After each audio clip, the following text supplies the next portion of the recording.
O litoral sul de São Paulo, nas décadas de 90 e 2000, era conhecido pelas praias tranquilas de Itanhaém e São Vicente, um refúgio da agitação da capital.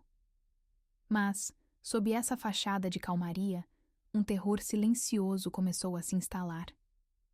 Crianças não eram levadas à força em plena luz do dia. Elas simplesmente evaporavam, sumindo a caminho da escola ou enquanto brincavam perto de casa. O mistério era irresolúvel para a polícia. Não havia rastros claros, nem arrombamentos, e os desaparecimentos pareciam isolados. O primeiro grande abalo veio em 1992, e ele residia no próprio lar da vítima. Vanessa, de apenas 12 anos, sumiu.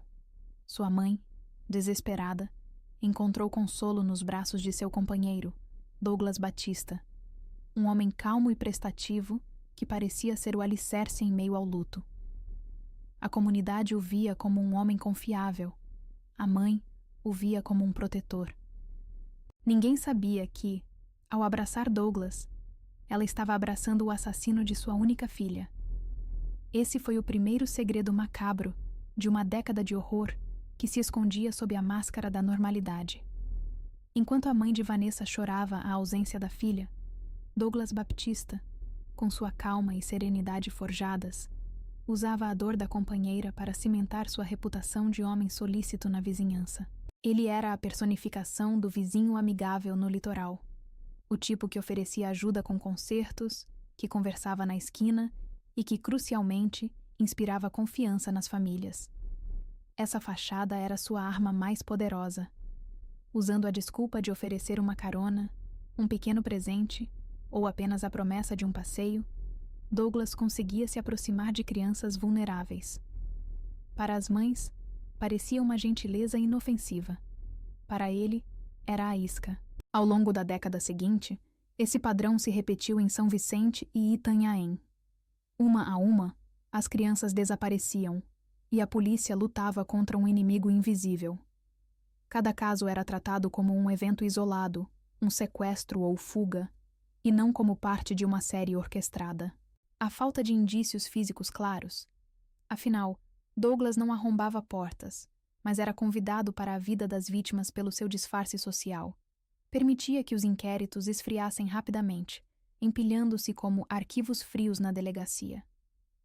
Ninguém procurava por um monstro entre os rostos familiares, e Douglas, com as mãos limpas de evidências óbvias, continuava a viver tranquilamente, escondido à vista de todos, enquanto as famílias das vítimas se afundavam em um desespero sem nome.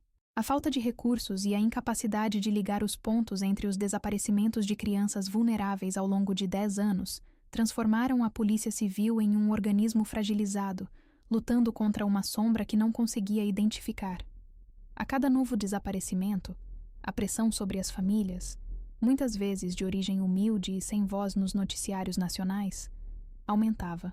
Acreditavam que a justiça não estava lutando por elas, replicando a sensação de abandono sentida pela mãe de Sarah Chain no caso americano. O terror atingiu seu ponto mais brutal no final de 2003, um período que deveria ser de celebração. Em dezembro, na cidade de Itanhaém, as primas Nathalie Ribeiro e Nagila de Jesus, ambas de apenas 5 anos, desapareceram. O pânico na comunidade foi imediato. 2 meninas sumindo juntas era um sinal de que algo muito mais organizado e perigoso estava em ação. Poucos dias depois, a descoberta. Os corpos das primas foram encontrados amarrados e abandonados no rio Mambu. Esse crime, brutal e com requintes de crueldade, era o mais audacioso de todos, e o fato de ter ocorrido na época do Natal chocou a nação, forçando as autoridades a reconhecerem que não lidavam mais com eventos isolados, mas sim com um predador agindo em série. Pela primeira vez, a brutalidade do assassino deixou para trás uma pista física, um vestígio que, com o avanço da ciência, se tornaria a chave para desvendar todos os segredos de Douglas. Enquanto a investigação do assassinato das primas se desenrolava sob os holofotes, uma única testemunha, vizinha das meninas, finalmente deu à polícia a primeira pista concreta: o fio que desfiaria a máscara de Douglas. Ela relatou ter visto Douglas, o homem do bairro sempre pronto a ajudar, oferecer uma carona às primas pouco antes de desaparecerem. Essa informação, somada ao histórico de Douglas em casos de violência doméstica, incluindo o desaparecimento de sua enteada uma década antes, fez com que o seu nome, antes periférico, se movesse para o centro da lista de suspeitos.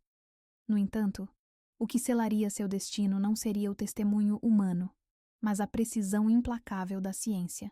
Durante a perícia dos corpos de Natalie e Nagila, foi recuperado material biológico que, finalmente, permitiu a extração de um perfil genético. O DNA, o herói silencioso da justiça, aguardou anos em arquivos forenses para ganhar voz. A análise confirmou que o material pertencia a um único indivíduo, e esse indivíduo, quando confrontado com a evidência biológica incontestável, era ninguém menos que o prestativo Douglas Baptista. O confronto com a evidência de DNA não foi uma batalha de astúcia, mas um colapso psicológico fulminante. Ao ser confrontado com a precisão fria da análise genética que o ligava diretamente aos corpos das primas Natalie e Nagila, a máscara de Douglas Baptista rachou de forma irreparável. O homem que por mais de 10 anos conseguiu manter a calma e até consolar as famílias, viu sua fachada ruir diante da ciência. Não houve como negar. A prova biológica era incontestável. Pressionado, ele confessou inicialmente os 2 assassinatos de 2003, descrevendo com detalhes frios como raptava as crianças, as amarrava e as afogava em rios ou mangues. Mas o verdadeiro horror se aprofundou na sequência. Para o espanto dos investigadores, Douglas continuou a falar sem que lhe fosse pedido, expandindo a confissão para mais 6 homicídios, totalizando 8 vítimas. A revelação mais chocante foi a de sua enteada, Vanessa, cujo desaparecimento em 1992 havia sido arquivado como um mistério insolúvel. Naquele momento, a mãe de Vanessa descobriu que a pessoa em quem ela confiou e amou era o monstro que ela temia. Uma verdade que rasgou o véu da confiança da comunidade para sempre. A confissão de Douglas, embora trouxesse um alívio inicial aos investigadores, revelou uma verdade ainda mais fria e assustadora. Não havia um motivo lógico ou circunstancial para seus crimes, apenas a sede de um predador. Questionado, ele tentou racionalizar a escuridão, alegando que uma força estranha o compeliam a agir. Mas o detalhe que realmente chocou os policiais foi a admissão de que ele sentia prazer em ver as vítimas se debatendo ao serem afogadas. Isso desmascarou um assassino serial com uma psicopatia profunda, que usava a fachada de homem útil para satisfazer seus impulsos mais sombrios. O impacto dessa revelação na comunidade de Itanhaém e São Vicente foi um verdadeiro terremoto. O homem que ajudava com pequenos serviços, o vizinho solícito que parecia inofensivo, era o responsável por uma década de luto. A confiança foi destruída. Mães e pais reviravam a memória, tentando se lembrar de quantas vezes Douglas havia estado perto de seus filhos, quantas caronas haviam sido oferecidas.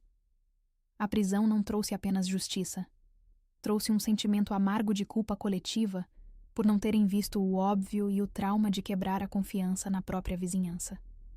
O caso de Douglas Baptista provou que o mal no Brasil não precisava se esconder nas sombras. Ele podia se sentar à mesa de jantar ao lado. Após o choque inicial e a recuperação dos fatos, o caso migrou para os tribunais, onde Douglas teria que enfrentar não apenas o assassinato das primas Natalie e Nagila, mas toda a sequência brutal de seus crimes, que se estendeu por mais de uma década.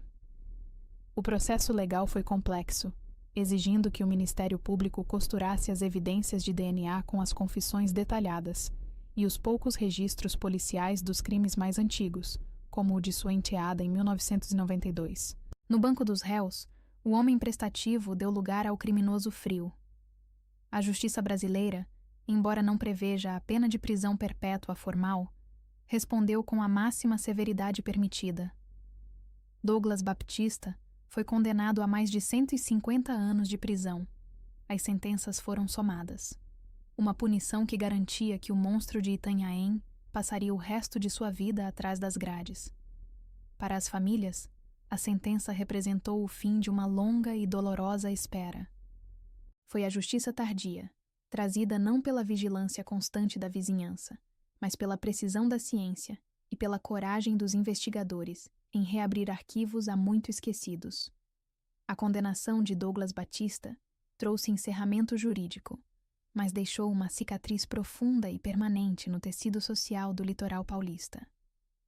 O principal legado do caso não foi apenas a prisão de um assassino, mas a destruição da confiança na vizinhança.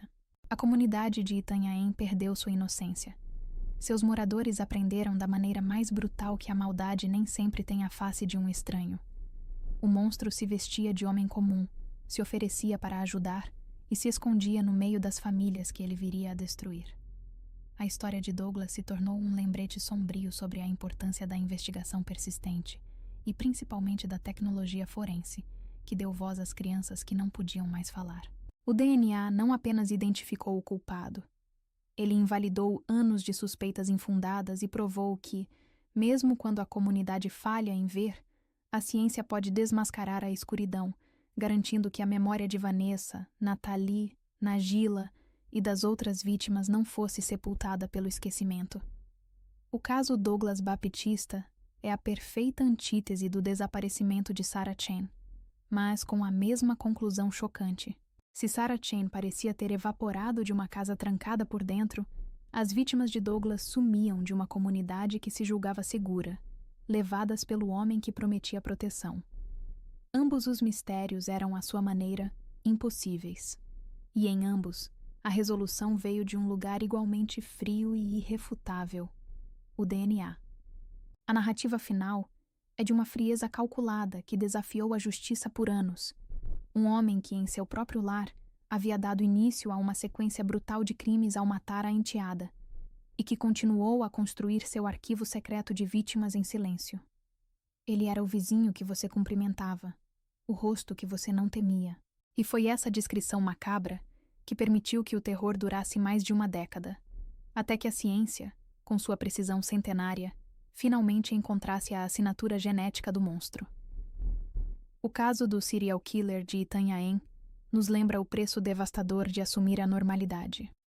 Douglas Batista abusou da fé e da confiança de comunidades inteiras para se safar por mais de 10 anos, transformando a gentileza em uma armadilha mortal para 8 crianças. Sua condenação a mais de 150 anos de prisão garante que a justiça, embora tardia, foi severa e definitiva. O DNA cumpriu sua promessa, fechando os arquivos frios de homicídios que pareciam destinados ao esquecimento.